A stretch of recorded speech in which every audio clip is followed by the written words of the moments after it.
அஸ்ஸலாமு அலைக்கும் வரஹ்மத்துல்லாஹி தஆலா வபரகாத்துஹு.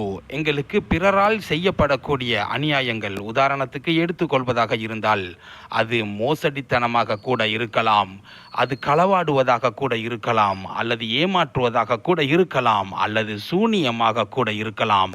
பிறரால் ஏற்படக்கூடிய தீங்குகளிலே இருந்து பாதுகாப்பு பெற ஒரு அருமையான துஆவை இன்று நான் உங்களுக்கு சொல்லித் தருகிறேன்.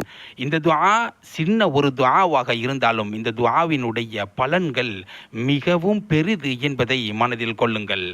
இறைத்துதர் நாயகம் ஸல்லல்லாஹு அலைஹி வஸல்லம் அவர்கள் ஹந்தக் யுத்தத்தின் போது தன்னுடைய சஹாபா தோழர்களுக்கு கடினமான சூழ்நிலையை அடைந்த பொழுது கற்றுக் கொடுத்த ஒரு துஆ இந்த துஆ. திருமிதியிலே இந்த ஹதீஸை பதிவு செய்கிறார்கள். ஹா மீம் லா யுன்சரூன், ஹா மீம் லா யுன்சரூன், ஹா மீம் லா யுன்சரூன் என்ற துஆ தான் இந்த துஆ. இந்த துஆவை ஓதிக்கொள்ள நேர காலங்கள் கிடையாது, இந்த துஆவிற்கு எண்ணிக்கைகளும் கிடையாது. உங்களுடைய பிரச்சினைகளை மனதில் கொண்டு நீங்கள் இந்த துஆவை ஓதி வாருங்கள். இந்த துஆ சூனிய தாக்கங்களை கூட குறைக்க வல்லது.